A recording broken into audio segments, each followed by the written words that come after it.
What's up, guys? Welcome back to Newswave. So recently, we had talked about an interview between Nintendo and Nikkei that appeared to have Nintendo saying that they wouldn't be releasing any Nintendo Switch hardware for quite a while, actually the rest of this fiscal year. Well, that interview has now been released, it was translated, and we have some clarifications to go over here today. Also, we are going to be talking about Sony and their big push for PlayStation on PC with their new website actually causing quite a bit of speculation. And in a couple of weeks, we will have Gamescom, and it looks like Jeff Keighley is hyping this thing up with more than 20 game reveals and 2 hours of runtime. Guys, if you enjoy these videos, make sure you hit that like button, helps out a ton. And if you're new here to the Spawnwave channel, make sure you subscribe down below. And we're going to start today with Fortnite because we had a bit of a shock yesterday on Twitter. We can see this posted up from the Fortnite account saying, "Speak, name your wish, 8/16/2022. So next week, we're either going to have Dragon Ball characters drop into Fortnite or just, I guess, a reveal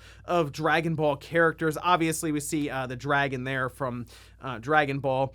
And it's not like new for Fortnite to have crossovers with like anime properties. Like we saw Naruto, for example, just a couple of months ago drop into Fortnite. And I'll admit, this has me interested in Fortnite. I'm a big Dragon Ball fan, so seeing this, I'm just curious how weird it's actually going to look when they drop like Goku and Vegeta in there. And I guess that's the other question is, which characters would they pull from Dragon Ball and move them into the world of Fortnite? I mean, the obvious one is Goku, but if they want to go a bit crazy, maybe they try to do collaboration for the movie that released in Japan and is now moving stateside here pretty soon, whether they want to pull characters from that with Gohan, or they just want to stick with the classics, Goku, Vegeta, and I guess Frieza. But we'll see next week what they have in mind. Also, Metal Slug Tactics is a game that I think looks pretty good, having that tactical gameplay in the Metal Slug universe. It was slated to come out in 2022, but we're into August now, and there's no release date, and unfortunately, it looks like it's another game that's been delayed out of this year. We can see this posted up over on Twitter from .emo saying, "Marco, Eri, Fio, and Tarma are tinkering away to make Metal Slug Tactics as explosive as possible on release, but the squad needs a bit more time in the shop to prepare for the battles ahead. See you in 2023. They have a nice piece of artwork there with the "See you in 2023" text. It's disappointing, yes, but not really surprising based on how this year is going. I played Metal Slug here and there casually, but I will admit the tactical gameplay shift has me very interested in this game and how they'll be able to pull it off. I guess we're just going to look towards next year. And while it was supposed to come out in 2022, it's very possible that this could actually end up being later in 2023. Whenever I see a year now, I just assume it's going to be later on. It'd be nice if it was like first half or first quarter of 2023, but I guess we'll find out after the holidays when we get into next year. Oh, and we had a pretty cool game get revealed yesterday. You guys know I'm a fan of like Golf Story and Sports Story whenever that wants to come out or get shown again. Well, there's a new game kind of in that same setup, this one called Soccer Story. We have an entire trailer that was released here. It is scheduled for 2022, and it's going to be coming out for all platforms, PS5, Xbox Series, PS4, Xbox One, Switch, PC through Steam, and even Stadia. It's also going to be going into Xbox Game Pass day one. They say it's been a year since the calamity tore apart the very foundations of soccer as we know it. Since then, Soccer Inc. has made dang well sure that not a soul has been allowed to even look at a soccer ball, let alone kick it. It's a real messy, that's with an I, very clever, situation, no doubt. So apparently, you now have to travel the land in an open-world RPG, about 15 hours of gameplay with your magical football that's chosen you to be the savior of soccer. So obviously a very over-the-top storyline here, but I like kind of the visual style, kind of the pixel art, slightly isometric 3D style, and apparently you can also do like full multiplayer bouts and everything. It just looks interesting, right? That's the biggest thing here. So I'm gonna keep an eye out for a release date on this one, but really cool to see that it's going everywhere and also drop into Game Pass, which generally brings more exposure to these smaller indie titles. And guys, with some of the quick news out of the way, let's get into the bigger stuff. Let's start right away with Nintendo's interview with Nikkei, which for a while was like paywalled and it was very difficult to actually take a look at the interview, but it has now been released and even fully translated. Now, this was first brought to my attention over on Twitter. You can see this from Daniel. It says, I'm lightly roasting myself with this, but has to be corrected because others won't. The Nikkei article last week inferred that there would be no new Switch hardware before March 2023. The interview is now out, and that was just conjecture on the Nikkei's behalf. Nintendo did say Nintendo will continue to sell 3 Switch models this fiscal year, but you could only infer the former from that quote. I wrote the initial story predicting this might happen, but once again reporting Nikkei and Nintendo is troublesome. Over on Famaboards, the entire interview was copy and pasted because again it's kind of difficult to, I guess, go through this and translate and make sure it's correct, but we did have what they call an official English translation over there, and I'll link to this down below in the sources if you want to go through it, because there are some interesting answers from Nintendo here, as it basically just focused on being able to produce enough Switch systems for demand. Remember, it was kind of mentioned, well, I don't know if we'd be able to sell all the Switch systems if we could create as many as we wanted to, kind of signaling the idea that demand might be falling off a bit for the platform. However, this appeared to be the Q&A that kind of sparked the idea that Nintendo wouldn't be releasing another platform until after March 2023, that being the rest of this fiscal year, saying how is Nintendo faring with semiconductor procurement with cooperation from various business partners. We're on track for improvement from the latter half of this summer, but in terms of our sales forecast of 21 million Switch units for the fiscal year through March 2023, we only have a clear production outlook for this year. Beyond that, things are uncertain. I can't say specifically what is in short supply. Nintendo will continue to sell 3 Switch models: the standard model, the Switch Lite with reduced price, size, and features, and the OLED model. We'll work out the best strategy as we go along. We're doing our best to procure high-quality products at an appropriate price with an eye toward the next few years. Now, many of the other questions had to do with price, as we had talked about previously. Nintendo was kind of grilled around the idea of raising the price on some of their hardware.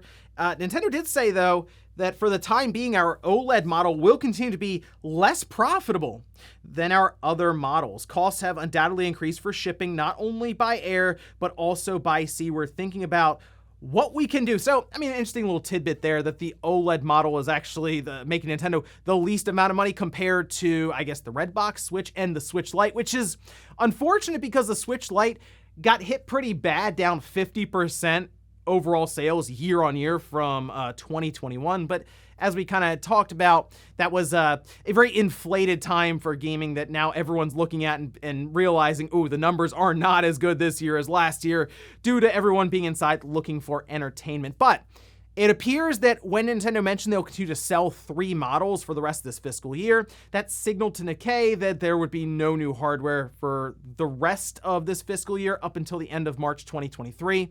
And I'm not 100% sure on that one. I mean, no one really knows, obviously, other than Nintendo and whoever they'd be producing the newer system through.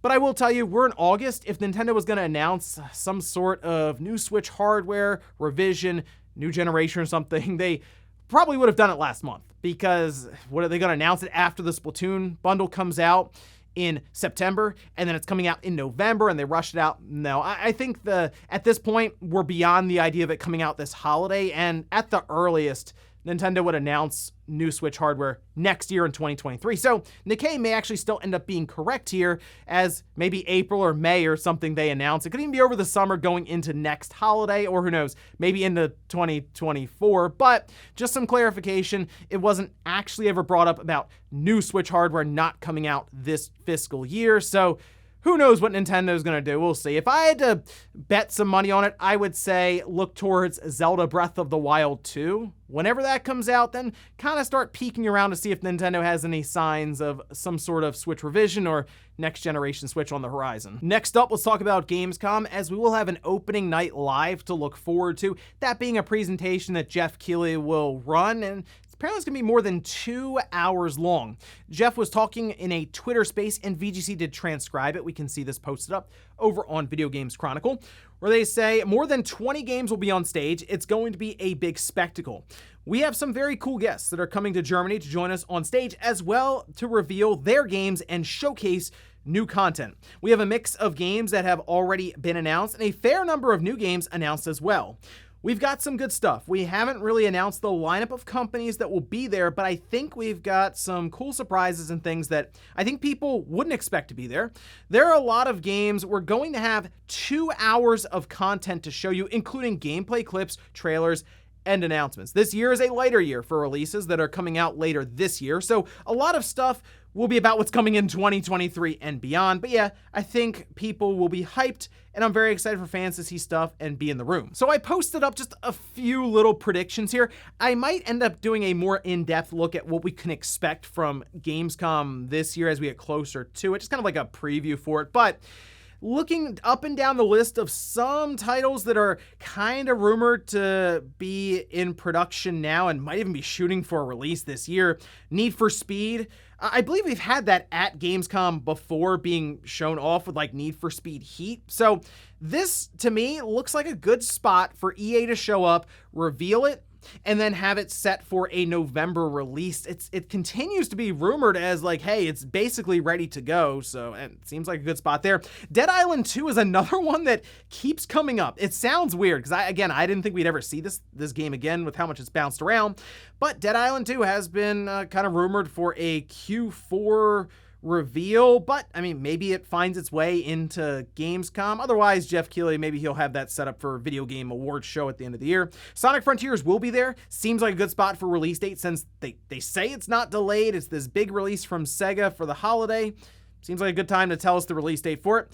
A few fun ones that I threw in there are Darksiders 4 and Timesplitters 2 Remaster, mostly because Co-Media or PlayOn they're going to be there. THQ is going to be there, and I mean, these seem like fun titles to throw in there, like Timesplitters 2 Remaster and Darksiders 4 being a bigger reveal.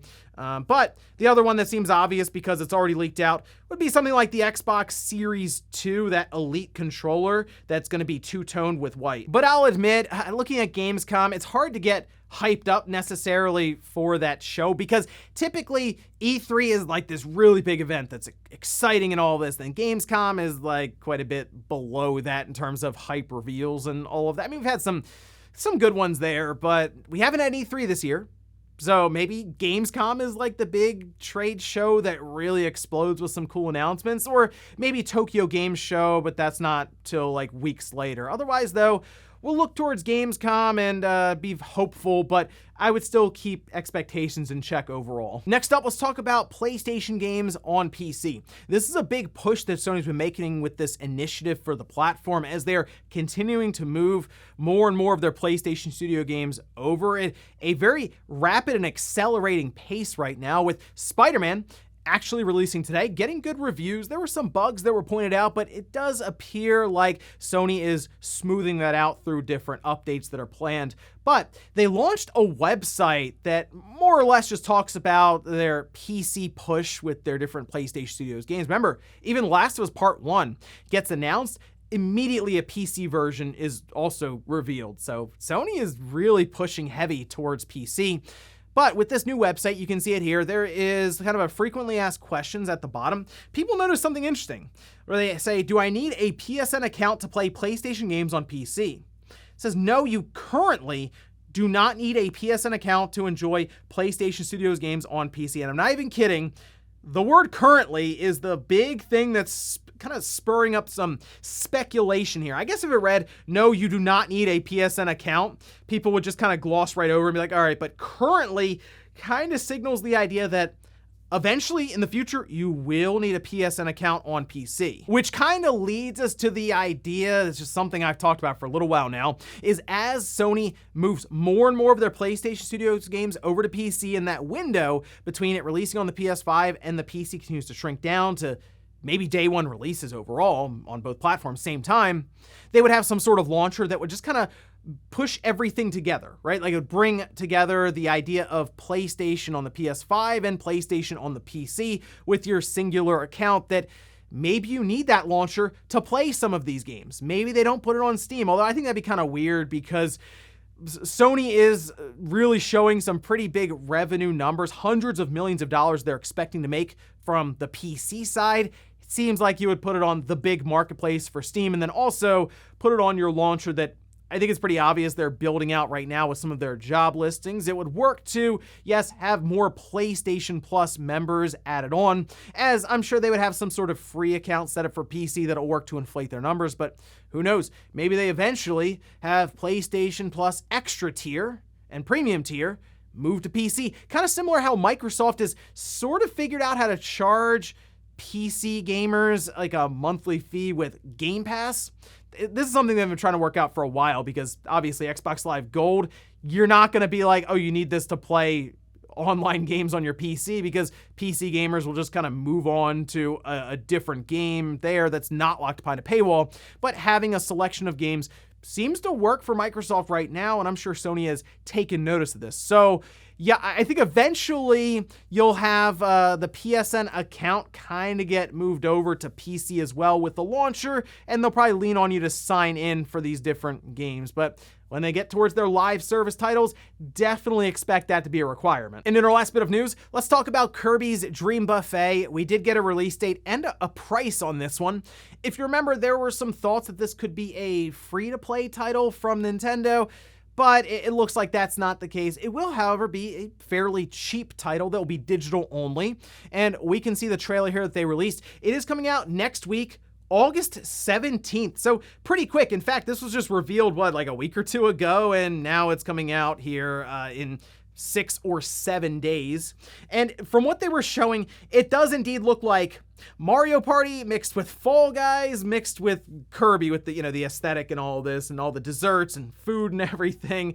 But I did like the idea of them having like local multiplayer. Of course, it will also have online multiplayer, and it's $14.99. So I think that's a pretty fair price for what the alternative could have been, which would have been a free-to-play game with, let's face it, microtransactions in there. I don't mind spending like 10 or 15 bucks on a game that looks like it could be a lot of fun online with friends or just locally, rather than have to jump through all the hoops of battle passes and different things. This is clearly a smaller project that Nintendo was working on, and they just kind of pushed it out there as another thing that can work to drive engagement for their online subscription. They don't have the big third party like a Call of Duty or something that's going to do that for them, which is one of the reasons that we are seeing Nintendo lean more and more into online multiplayer games. I don't know if anyone's really noticed this, but Nintendo, it was a company that, seemed allergic to the idea of online multiplayer for games during the Wii U era, with things like Super Mario 3D World not having online play, to now trying to work it into like a ton of their titles. And in fact, they're the ones, in terms of first parties, releasing the most multiplayer games, and even something smaller like this just adds more value to that basic $20 a year tier. I know it's a whole thing paying to play online, but hey, at least Nintendo's trying to release games to play with that subscription. And before we go to the comment of the day, we're going to take a look at the poll that I posted up yesterday, where I asked, if Sony released their big first-party games on PS5 and PC same day, which version would you buy? 56% said PS5, 42% said PC, and then 2% said both. But the thing with this is, people do seem concerned that if Sony completely embraces PC, that no one will play the games on PS5. And that is just absolutely false, because I've been in stores where people come in and they don't want to deal with PC. They want the console, they put it under their TV, and that's it. You don't have to deal with drivers, anything else, right? Make sure the settings are just right. They just want to pop the disc in and go, or download it, install it, and just play the game and not have to worry about setting the game up, essentially. So I do believe there will always be a market for an Xbox system, even if they're putting all their stuff on PC as well, a PlayStation system, and I'll even kind of say Nintendo, because like their portable nature with the hybrid and stuff, that's the biggest, most compelling part about the Switch. Sure, the games are great, but I still think people would buy Switch systems even if Nintendo threw a couple of them on PC. Not that that's really going to happen. Nintendo is a very traditional company, good or bad, and that's something that I don't think they'll be playing around with for a long time, if ever. And we'll finish up with the comment of the day, as you're seeing here. This is from, I think Terry. I ran it through the Google Translate, and that's what it came up with. So we'll say Terry. Man, I think Splatoon has so much lore and interesting stories that they could do with their single story. Hopefully, when the game comes out, it can be a different story from what they shared on the Direct. I still think the single player will at least be somewhat enjoyable. It's just not going to be anything near what the multiplayer gets in terms of focus. And I think Splatoon has been built up pretty well by Nintendo. The sales numbers clearly show this, to where maybe we have Splatoon 3 for like the foreseeable future. I mean, like 6 or 7 years, something, going into next generation, even they just ported over. And maybe they work to do a single-player spin-off title to continue building out the lore of Splatoon. And I think that's a good strategy for Nintendo. It was a new intellectual property they came up with less than 10 years ago on the Wii U, and they've been building it up more and more. So I think having games that explore kind of the lore of Splatoon beyond just like the multiplayer aspect could be pretty interesting. And ladies and gentlemen, that's going to do it here for Newswave. If you enjoyed this video, guys, hit that like button. If not, hit the dislike. Leave comments down below about everything we talked about here. Today was Nintendo's interview with Nikkei that is now out there and translated. What'd you think about them saying they have 3 models for the rest of this fiscal year? And then also, what about Sony and PlayStation on PC? Do you think your PSN network accounts will start to find their way to PC to tie it all together? And then Gamescom opening night live. What are your best predictions and what games do you think we'll see there? Thanks guys for watching. Have a great weekend. I'll see you back here Monday morning, 8 a.m. Eastern time for Newswave.